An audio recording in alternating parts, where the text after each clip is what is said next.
Our next poet up tonight is Meri Hiadun. As a child, Meri loved to play with words. She soon discovered poetry, and she was an instant fan who also had a knack for writing it. For a while, Meri placed her poetry on the back burner, but it never stayed there. It's come back out, and now Meri is back at it, playing with words, learning the art of poetry, and having fun developing her poetry skills and her poetic voice in the PoetWithin class. So welcome, Meri.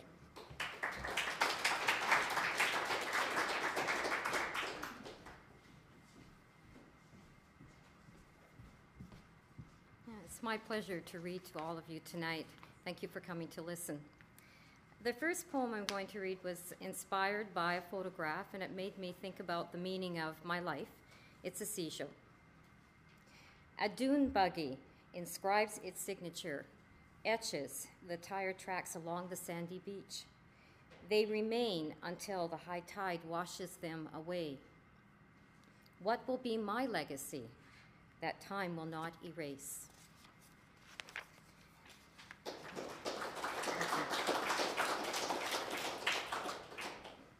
The second poem I'm going to read is Ballade. The American election, to me, just seemed to go on forever. I don't know if some of you thought the same. And then they introduced Sarah Palin, and the media just glommed onto her. I don't know if it was just that or the Tina Fey imitations, but anyways, I was inspired to write a poem about Sarah Palin. Sarah Palin. The governor, Sarah Palin of Alaska, was named vice presidential candidate. To help defeat Barack Obama, she became John McCain's running mate. She loved to hunt caribou for her dinner plate. The environment, she claimed, was just rhetoric. Campaigned for the war in Iraq to escalate, and she called herself a maverick. She was folksy chic, a brunette Athena, who fought for the Republicans to dominate. Because her backyard in Wasilla faced Russia, she became an international delegate. At target practice, she shot first rate and was as tough as a pit bull with lipstick, a flag-waving wannabe oil magnate, and she called herself a maverick. Wearing rimless glasses, she oozed charisma. Her brood of children, the first dude, her mate, a daughter's teen pregnancy drama with the mystery wedding date, and the Down syndrome baby became her mandate.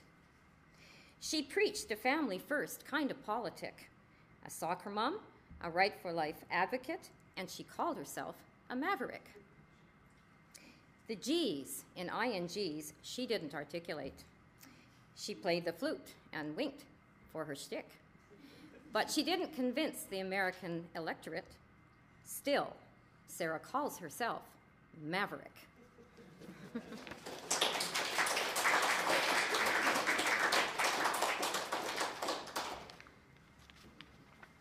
For my idol, I was inspired by a summer place that I've been going to for many years, and it's located about 60 minutes west of Edmonton, straight down Highway 16.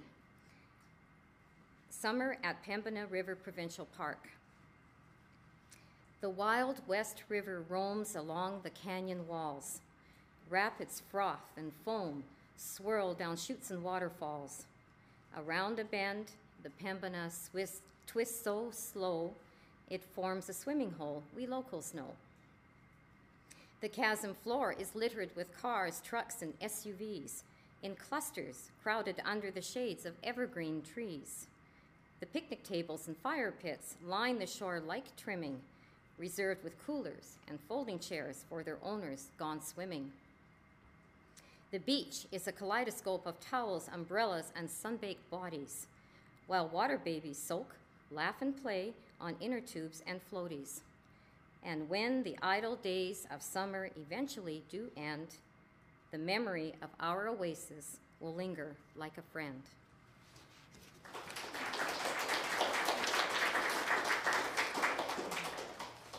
I'm in the process of moving, and some of you may also be experiencing moving in your life.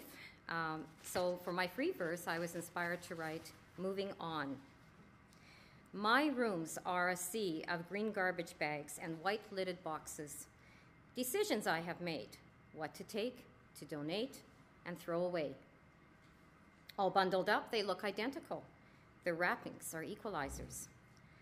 I remember as a teen, my life went on into infinity. Now at middle age, like my belongings, my life has an expiry date. While remaining in my house, I am still tied to my history, an umbilical cord of memories connecting me to my yesterdays will be severed when I finally leave.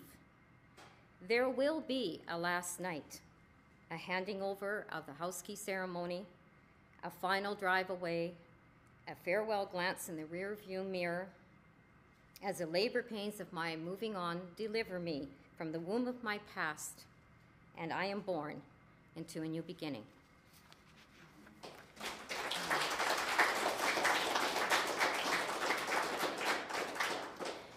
And for my last poem, this is the satirical one. I had quite a bit of fun with this.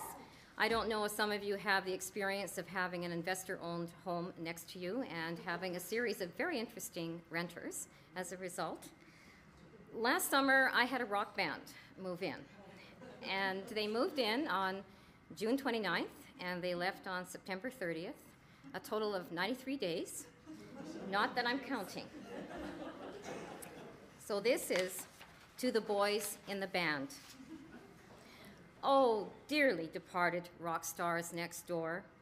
So sad you were evicted by your landlord, investor.